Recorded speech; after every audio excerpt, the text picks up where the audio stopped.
പല അർത്ഥത്തിലും പ്രശ്നങ്ങളും അതുമായിട്ട് ബന്ധപ്പെട്ട ചർച്ചകളുമാണ് ലോകത്തെമ്പാടും നടക്കുന്നത്. വ്യത്യസ്ത മേഖലകളിൽ അതിനെക്കുറിച്ച് പഠനങ്ങൾ നടക്കുന്നു. എന്താണെങ്കിലും മൊത്തമായിട്ടൊരു രൂപരേഖ ഉണ്ടാക്കിയെടുക്കാൻ ആർക്കും കഴിഞ്ഞിട്ടില്ല. ഇറാനാണോ ഇസ്രായേലാണോ അല്ല അമേരിക്കയാണോ ആദ്യം സ്റ്റാർട്ട് ചെയ്യുക എന്ന് ചോദിക്കുമ്പം നമുക്ക് പറയാൻ പറ്റുന്നു, ആരും സ്റ്റാർട്ട് ചെയ്യാൻ പറ്റുന്ന രൂപത്തിലല്ല ഇപ്പോൾ ഉള്ളത്. ഇനി ഏറെക്കുറെ അമേരിക്കയോ അല്ല ഇസ്രായേലോ മുൻപന്തിയിൽ വന്ന് അക്രമം നടത്തുകയാണെങ്കിൽ അതിൻ്റെ തുടക്കമെന്നോണം ഏറ്റെടുത്തുകൊണ്ട് ഇറാൻ അത് കണ്ടിന്യൂ ചെയ്യുകയും അവസാനം അതിൻ്റെ അവസാനത്തേക്ക് എത്തിക്കാൻ ഇറാൻ മുന്നോട്ട് വരികയും ചെയ്യുമെന്ന വാർത്തകളും വസ്തുതകളൊക്കെയാണ് തെളിവടിസ്ഥാനത്തിൽ പറഞ്ഞുകൊണ്ടിരിക്കുന്നത്. എന്താണെങ്കിലും ഈ ചാനൽ നമ്മൾ സംസാരിക്കുന്നത്, ഈ ചാനൽ സെക്കൻഡറിയാണ്.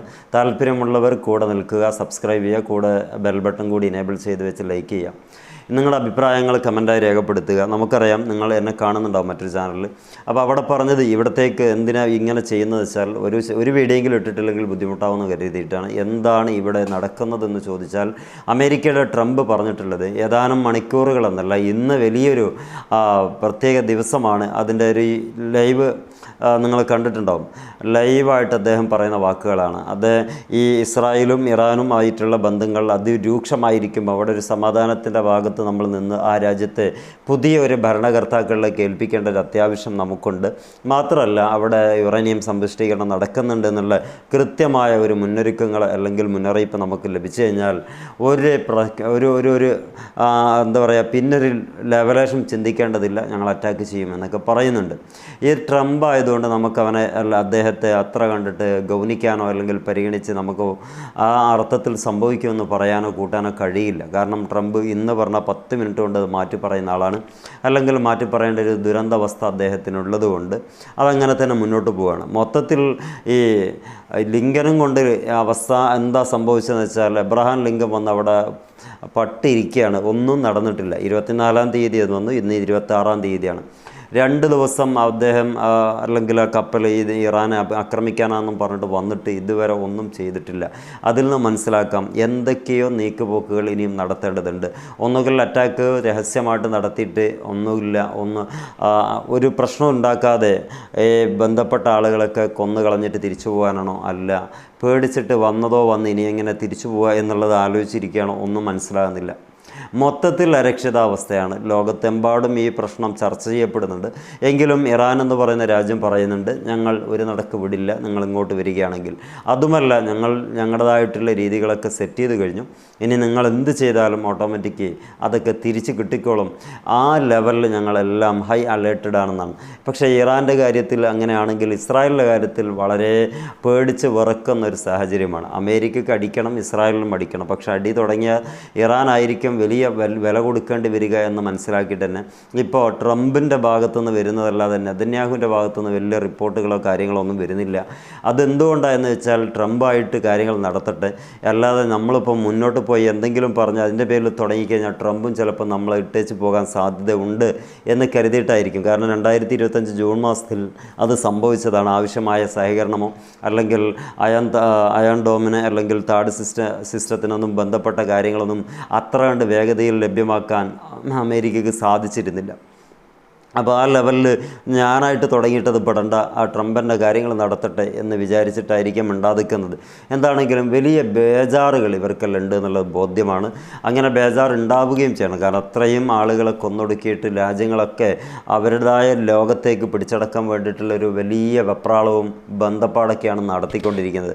ആരും ലോകത്ത് ഇതിനെക്കുറിച്ച് എതിര് സംസാരിക്കാനൊന്നുമില്ല. എങ്ങനെ, എങ്ങോട്ട്, എപ്പം എന്നുള്ളതിനെക്കുറിച്ച് സംസാരിക്കുന്നതിൻ്റെ ഉപരി എന്തിനിത് ആക്രമണം നടത്തുന്നു എന്ന് ചോദിക്കാനോ പറയാനോ ഒരു സൊസൈറ്റിയോ അല്ല ബന്ധപ്പെട്ട മേഖലകളിലെ ആളുകളോ ഇല്ല എന്നുള്ളത് വല്ലാത്തൊരു കഷ്ടം തന്നെയാണ്. കാരണം ഈ ട്രംപിനെ പിടിച്ചു കെട്ടാൻ ആരുമില്ല എന്നതും അവരുടെ സിൽബന്ധികളായിട്ട് അവർ പറയുന്ന അജ്ഞാനവർത്തികളായിട്ട് ജീവിക്കാൻ വിധിക്കപ്പെട്ടവരാണ് എന്നുള്ള രീതിക്കാണ് ലോകത്തുള്ള മിക്ക രാജ്യങ്ങളും മനസ്സിലാക്കാൻ പറ്റുന്നത്. എന്തൊക്കെയോ നടക്കാനുണ്ട് എന്ന് മനസ്സിലാക്കാം. ഇനി എപ്പം നടക്കും എന്നുള്ളതാണ് ഇനി ഏറെ താമസിയാതെ അറിയേണ്ടത്. മൊത്തം പ്രശ്നമാണ്. ഇത് പ്രശ്നം എന്ന് പറഞ്ഞിട്ട് പ്രശ്നത്തിലേക്ക് നമ്മുടെ മൈൻഡ് കൊണ്ടുപോകണ്ട, നമ്മുടെ ഭാവി തന്നെ തുലാസിലായിപ്പോവും. ഇതൊക്കെ നടക്കുന്നുണ്ടെന്ന് മനസ്സിലാക്കിയൊരു കാര്യങ്ങളൊന്നും നമ്മുടെ കാര്യങ്ങളൊക്കെ നീക്കാൻ വേണ്ടി ശ്രമിക്കുക. ട്രംപ് ആയതുകൊണ്ട് നമുക്ക് അൺപ്രഡിക്റ്റബിളാണ്. അദ്ദേഹം എന്ത് ചെയ്യും, എപ്പോൾ ചെയ്യും എന്നൊന്നും പറയാൻ കഴിയില്ല. എന്താണെങ്കിലും US ഇപ്പോൾ ട്രാപ്പിലായി എന്ന് വേണമെങ്കിൽ പറയാൻ പറ്റും. US ന്യൂസ് ട്രംപ് ട്രാപ്പിലായെന്ന് പറയാൻ പറ്റും. ഇത്രയും സമയം നമ്മൾ ഓരോ വാർത്തകൾ മനസ്സിലാക്കുന്നതും ഈ യൂട്യൂബ് ചാനലിലൂടെ ചെയ്യുന്നതുകൊണ്ട് ഇത് വന്ന സ്ഥിതിക്ക് രണ്ടാഴ്ച മുമ്പാണ് ഇദ്ദേഹം പറയുന്നത് ഞങ്ങൾ ഇറാനുമായിട്ട് തുറന്ന യുദ്ധം പ്രഖ്യാപിക്കുകയാണ്, ഞങ്ങളിതാ പോകുന്നു. പിന്നെ പറഞ്ഞു ഞങ്ങൾ അബ്രഹാം ലിങ്കൺ എന്ന് പറയുന്ന ആ വിമാനവാഹിനി കപ്പൽ അവിടത്തേക്ക് അയച്ചിട്ടുണ്ട്. പിന്നെ ഓരോരോ കപ്പലിൻ്റെ കഥകളും പറഞ്ഞിട്ടിരിക്കുകയാണ്. ഇപ്പോൾ കപ്പൽ അവിടെ എത്തിയിട്ടും ഒന്നും മിണ്ടുന്നില്ല. ഇപ്പോൾ പറയുന്നത് യുറേനിയം സമ്പുഷ്ടീകരണത്തിൻ്റെ കഥയാണ്. അല്ല എങ്കിൽ മറ്റെന്തെങ്കിലും അവിടുത്തെ പ്രൊട്ടസ്റ്റൊക്കെ കഴിഞ്ഞിട്ടുണ്ട്, എന്നിട്ടും പറയാം പ്രൊട്ടസ്റ്റുകാരെ എങ്ങനെ കൈകാര്യം ചെയ്യുന്നു, ജയിലിലടക്കപ്പെട്ടവരെ കൊല്ലുന്നുണ്ടോ എന്നൊക്കെ നോക്കിയിട്ട് ഒരു തരംതാണ ലെവലിലുള്ള വർത്തമാനങ്ങളൊക്കെയാണ് ഒരു ലോക പോലീസായിട്ട് അമരത്തിരിക്കുന്ന ട്രംപിൻ്റെ നാവിൽ നിന്ന് വരുന്നത്. ഇതൊന്നും പുറത്ത് നമുക്കതേ കോൺഫിഡൻറ്റോടുകൂടെ പറയാൻ പറ്റാത്ത വാക്കുകൾ. കാരണം ഈ പറഞ്ഞത് ഒരു പക്ഷേ 4 മണിക്കൂർ കഴിയുമ്പോൾ അങ്ങ് മാറും. പിന്നെ ചെയ്ത നമുക്കായി അതിൻ്റെ കുറ്റം, നിങ്ങൾ വെറുതെ വ്യാജ വാർത്തകൾ കൊടുക്കുന്നു. സത്യത്തിൽ ഇയാളായതുകൊണ്ട് എന്തും എപ്പോഴും തിരുത്തി പറയാൻ സാധ്യതയുണ്ടെന്നുള്ള പ്രേക്ഷകരെ നമ്മളൊക്കെ ഒന്ന് മനസ്സിലാക്കുക. ഈ ലോകത്ത് യുദ്ധം നടക്കുന്നുണ്ട് എന്നുള്ളത് നമുക്കൊക്കെ അറിയാം. പല രാജ്യങ്ങളിലും യുദ്ധം നടക്കുന്നുണ്ട്. പക്ഷേ ഇറാൻ ഇത്രമേൽ ചർച്ചയ്ക്ക് പ്രാധാന്യം കൽപ്പിക്കുന്നത് അതൊരു മിഡിൽ ഈസ്റ്റിൻ്റെ ഭാഗമായിട്ട് വന്നിട്ടുള്ള ഒരു രാജ്യമാണ്. ഈ ഇറാനുമായിട്ട് പ്രത്യേകിച്ചൊരു അമർഷമോ അല്ലെങ്കിൽ വൈരാഗ്യമോ വെച്ച് നമ്മൾ കോൺഫ്ലിക്റ്റിലേക്ക് പോയിട്ടുണ്ടെങ്കിൽ അത് മിഡിൽ ഈസ്റ്റിനെ നന്നായി ബാധിക്കുകയും അത് ഈ പ്രവാസി സമൂഹത്തിനൊക്കെ ഒരു തരത്തിലുള്ള മറ്റൊരു തരത്തിൽ അത് വലിയ ക്ഷീണമുണ്ടാക്കുകയും ചെയ്യുമെന്നുള്ള പഠനങ്ങളൊക്കെ ഉള്ളതുകൊണ്ട് തന്നെ അതിനോടനുബന്ധിച്ച് ഇസ്രായേലുമായിട്ടുള്ളൊരു ബന്ധം അത്രമേൽ വളരെ രൂക്ഷമാണ്. അങ്ങനെയൊക്കെ ആകുന്ന സാഹചര്യത്തിലാണ് ഇറാൻ ഇത്രയും ഹൈ ടോപ്പിക്കായിട്ട് വരുന്നത്, അതല്ലാതെ മറ്റൊന്നുമല്ല. പിന്നെ ഇവരെ സംബന്ധിച്ചിടത്തോളം 45-40 കൊല്ലമായിട്ട് ഉപരോധത്തിലാണ്. ആ ഉപരോധങ്ങളൊക്കെ മറികടന്നിട്ടാണ് അവരുടെ എല്ലാവിധ സംവിധാനങ്ങളും വികസിപ്പിച്ചെടുത്തത്. ട്രംപ് ട്രാപ്പിലായി എന്ന് വേണമെങ്കിൽ പറയാം. ആ ലെവലിലാണ് കാര്യങ്ങൾ. അല്ല ഇപ്പം അല്ലെങ്കിൽ രഹസ്യാന്വേഷണ വിഭാഗത്തെ വെച്ചുകൊണ്ട് എങ്ങനെ ചതിക്കാൻ പറ്റുമെന്നുള്ളത് അങ്ങനെ ആകാം, അങ്ങനെ ആകാതിരിക്കാം. കാരണം അമേരിക്കയാണ്, നെസ്രാണിയാണ്, എന്തർത്ഥത്തിലും അവർക്ക് ഈ ചതി വലിയ രൂപത്തിൽ പ്രയോഗിച്ചവരാണ്. എന്നാലോ ഇവർക്ക് എങ്ങനെ ഇടപെടണമെന്ന് അറിയുന്ന രൂപത്തിലുള്ള ഒരു ഡിസിഷൻ മേക്ക് ചെയ്തിട്ടൊരു പുറത്ത് റിപ്പോർട്ടും വന്നിട്ടില്ല. എന്താണെങ്കിലും പുതിയൊരു ലോകത്തേക്ക് ഈ ലോകം അല്ല ഈ കാലഘട്ടം അടുത്ത് വരുന്നുണ്ടെന്ന് മനസ്സിലാക്കാം.